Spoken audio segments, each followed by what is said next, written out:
June 2025, and Bitcoin and alt markets. If you've been looking at them today as the traditional market kicks off, Bitcoin and alts have been having a nice little move down, sideways, and up today so far. Not particularly big or anything, fairly modest, but big picture, even low time frames, these things trade very nicely on the VEPs. Higher time frame, same thing. Bigger picture about not just trading, what the title of this video is about, which is that Bitcoin and alts revolt. What do I mean by that? I mean Bitcoin and alts, right? Altcoin cryptocurrencies and Bitcoin are a very specific kind of asset that are designed to do very specific kinds of things. The main number one thing that they are designed to do is for them to give you, or anybody, a financial escape hatch from the traditional fiat system. Now, that isn't true for every single type of crypto. Arguably, even some of the most popular ones don't really fall into that category because they're centralized, which means they're not really an escape hatch. They may seem like it, but they're not. But Bitcoin and Litecoin and Ethereum and XRP, those and Cardano, those are really decentralized systems. Now, I know you can have the debates about whether or not XRP is really decentralized, etc., etc. But it has proven that, rather we should say, it has demonstrated over the years that it has indeed become, or it is, a decentralized system, whether you love it or hate it. And it is, a real cryptocurrency in that sense. And at the same time, Cardano also has always been and is unquestionably a very decentralized system, which remains largely in the hands of the retail trader. And Bitcoin and Ethereum, which are definitely decentralized, do not remain largely in the hands of the retail trader. They are, in fact, largely in the hands of institutional traders and governments and whales. They are not in the hands of mom and pop anymore and your average Joe. In fact, most people into crypto don't even have any Bitcoin or Ethereum, precisely for that reason. It's too expensive for them in their perception of it, right? The average person doesn't necessarily comprehend the value of owning 1% of a Bitcoin, or even 1,000th of a Bitcoin, right? They don't get that. They don't see how that would make any potential life-changing changes to their life, any changes to their life in any way. And it's hard to tell them they're wrong. And moreover, most people into crypto want to have multiple units of something. And they hear you can get in cheap and make a fortune. And when they see the price of Bitcoin is more than $100,000, and the price of Ethereum is, whatever it is, a few grand or something, that does not sound cheap to them. And they're right, it's not cheap to own a whole unit of it, right? What they don't seem to comprehend is that those currencies, whether you like them or not, those cryptocurrencies are very much foundational to the future of finance. I know lots of smart people who hate this stuff still, 2025, who, they won't touch it with a 10-foot pole. I don't want to hear about crypto. Crypto's a scam. They only have bad things to say about it. Okay. So if you only have bad things to say about it, then you only have bad things to say about it. But that doesn't mean that it's all bad, right?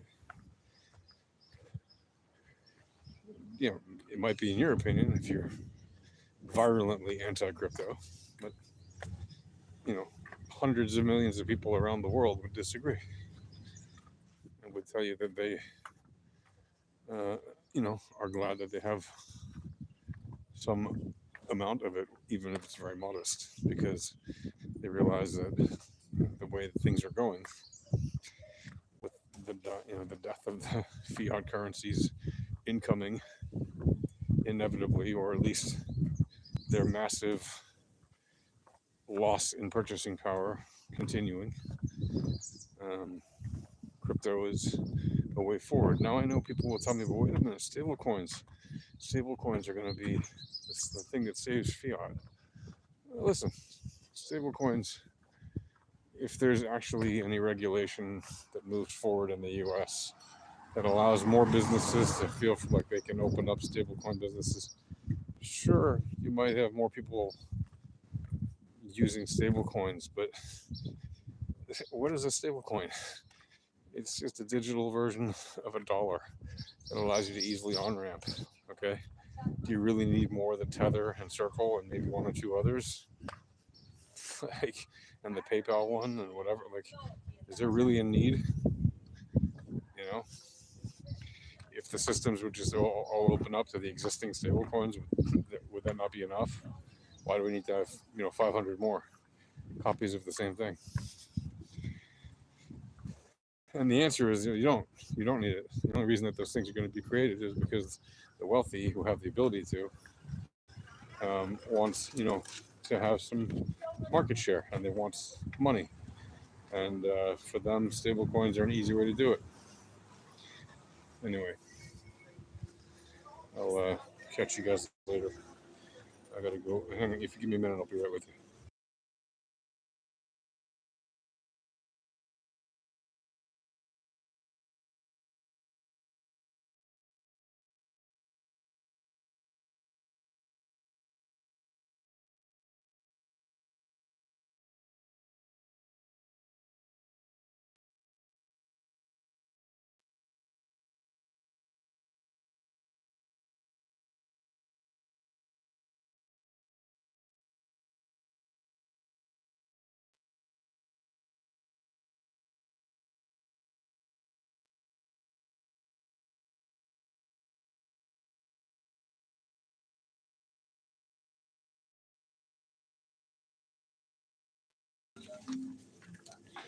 And I'm back. Okay.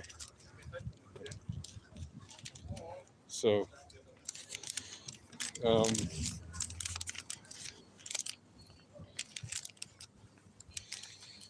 what was that? Oh yeah. Uh, so when you look at the inevitable decline of stable coins and or fiat coins, and I know you're going to tell me, well, if stable coins and fiat dies, that's not good for crypto.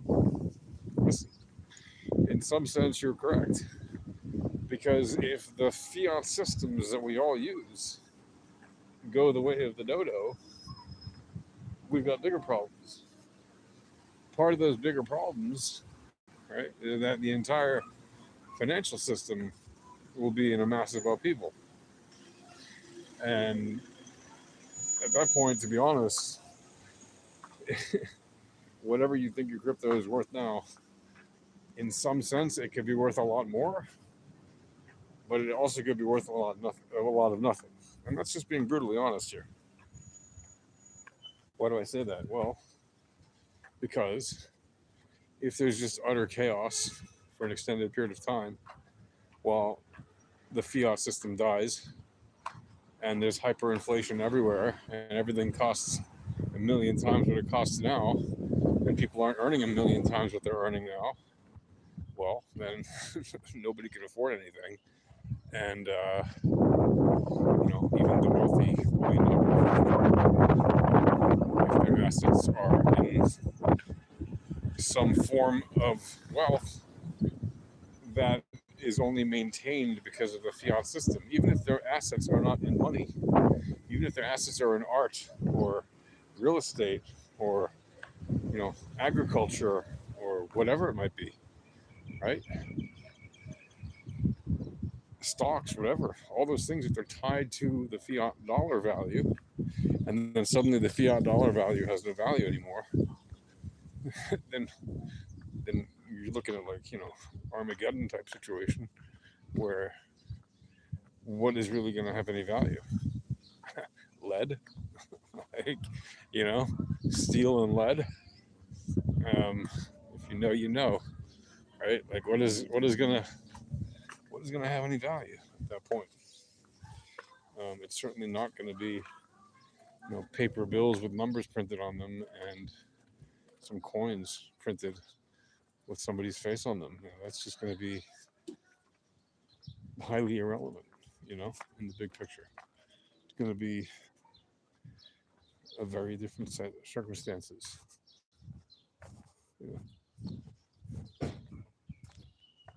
So bear that in mind. Like, if the entire system goes to hell in a handbasket, what exactly is going to be, worth anything really, right? And then do you really want to be left holding a bag of anything that's not worth anything? Well, how do you cash out in a system where cash is worthless? How do you cash out? How do you secure assets that have some kind of value in a future where um, existing values are not the same anymore? Right? What will you need to do in order to make sure that the wealth that you have now doesn't just evaporate the moment the dollar or the euro or the yen just dies? Right? Think about it. And I know it sounds very unlikely, right? But these things do happen. I mean, I implore you to look at history, right? The Zimbabwe economy went to hell in a handbasket overnight, right? So did the Venezuelan economy. Venezuela used to be literally the wealthiest country in all of South America. Right? Not even a question. Venezuela, which has plenty of oil to export, was literally the wealthiest country in all of, like, South and Latin America, right? By far. South of the United States, Venezuela was the country with the most money per capita. Strongest economy, highest GDP, highest GNP. It was, a happening place. And then, overnight, pretty much, this guy came in. If you don't remember him, look him up. He nationalized everything. He said he was doing it to help the poor. He was a populist. That's how he got elected. That's how he stayed in power. And yeah, they had problems with a lot of poor people, as happens in many countries. And he claimed that what he was doing was in order to solve that, but obviously didn't, because what he ended up doing by nationalizing everything, right, was he created more poverty, and instead of distributing necessary services to the poor without harming everybody else, he did the exact opposite. He gave the usual bread and circus to the poor, where he made them feel as if he was giving them what they needed, but really he wasn't. And he was doing it at the expense of the entire economy. And he was obviously extremely corrupt, and his cronies were extremely corrupt. And the guy that he left in power after him, who really had no business being there at all, it was kind of like, almost like a surprise that he was the person that this guy gave the power to. You don't know who I'm talking about, but I'm talking about Chavez, right? If you don't remember who Chavez was, look him up. And look who he left in power after him, and see what Venezuela has become since then, since Chavez took over and after he passed on and left the country in the hands of his successor that he chose. It's become literally one of the poorest, if not the poorest, country in South America. From actually being the wealthiest country in all of Latin America to becoming the poorest country in all of South America within one generation. I mean, it happened within years. It didn't even take a whole generation. It happened within a very short number of years. And that poverty has just been getting more and more exacerbated over time. They've not been able to get themselves out of it because the leader, who was a dictator, who was corrupt, they got rid of democracy basically. And they claim to have elections every now and then, but it's not really a democracy. It's very obvious.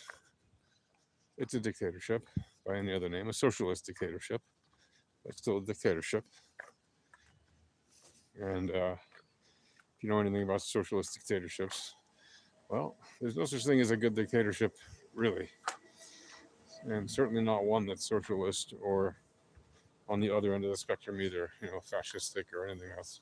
Oh, but these guys are socialists, and or at least they claim to be, and they don't do what they say in terms of taking care of all the poor and elevating them and getting rid of poverty. No, they didn't get rid of poverty. They made poverty the norm. So if by getting rid of poverty they meant we will make everyone poor, and then you won't know the difference between yourself and your neighbor, in that nobody will be wealthier than you. You'll be as wealthy as the next person. Yeah, because now everyone's poor, and the only people that had money have left, right? Pretty much, and those that remain that have money are either part of the elite that have a lot of money, no matter who's in power. They're doing fine, and or they are corrupt and part of the power system. Usually it's a combination, right? You stick around in a country that's completely corrupt and defunct and just doing badly, and you still have a lot of power and money, usually it's because you have some kind of connections and there's some kind of corruption going on, right? Or you're just very courageous and you're sticking it out where everyone else has already given up. So Bitcoin and alts basically help people to survive through those kind of situations. But if the stability of the global top fiats all go away, who's to say the American economy won't be the next Venezuela, or the French economy, or the British economy, or the Japanese economy, or any economy, really? If it can happen in Venezuela, if it can happen in Germany, which it did 100 years ago, if it can happen in Zimbabwe, which it did 30 years ago, 25 years ago, it can happen in all these places. What makes you think that your country is so special that it'll never happen there? Why? Because you have the dollar? Before the dollar, there were other currencies that were the central currency reserve, right? So hanging your hope on the greenback to remain the central reserve currency forever is very naive.